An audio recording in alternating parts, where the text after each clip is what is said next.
thought I'd make a video on RC Outriggers, electric. This is my 4-cell. I've experimented with just about every rigger that's out there, and that included the ones I used to make back in the 90s.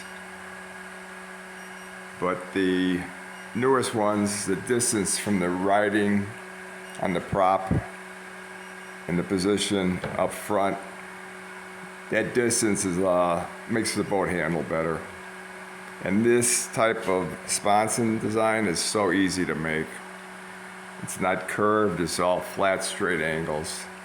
Anyways, whether it's a 2, 3, 4, or 6-cell that I make, the motor ends up being around 7.5 inches from the transom. I always make a radio box. It's nice to keep the water out. I like the stealth style hatch. Gives you room for the wires. And even though the kits today have the motor up front and the batteries in the rear, it doesn't perform nearly as well. That goes back to the days when they had just a straight wire and they had to have that type of setup. Not with the flex cables. This is the way it goes for a better setup, better handling and all that. You'll see other guys have done the same thing. But I played around with bolts, and this is the best. You'll notice I got foam just about everywhere. Well, I had a boat that I think the seam opened up and the boat just sank, and I never recovered it because there just isn't much flotation with these style of sponsons. The reason I put them in the rear instead of using the ramp is, again, I like the look, and it adds to making the boat more buoyant. The ramp works fine, it's just well, you don't have as much adjustment. You got about 2 degrees angle of attack, and the depth you can't play with.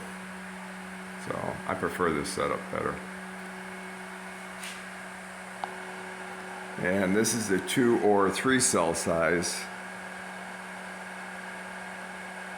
And if you're going to go with a 2 or 3-cell, the TP motors seem to be better, especially when you can get a longer can. They have heavier wiring and they just don't overheat like the cheaper motors or the shorter cans. If you want any advice on setups, you can email me at T as in Tom, J as in John, S as in Sam, B as in boy, at Comcast.net.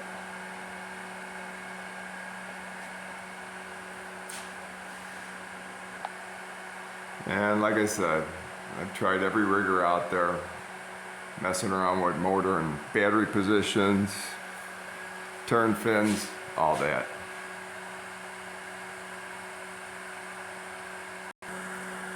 As for a 2-cell rigger in oval trim, mine runs 60 miles an hour. I could go faster, but I like a little run time. And the only way you're going to get that speed is with a SRD 10,000, which are expensive, or you can buy some cheap 5200s, double them up, and you will get the same performance at half the price.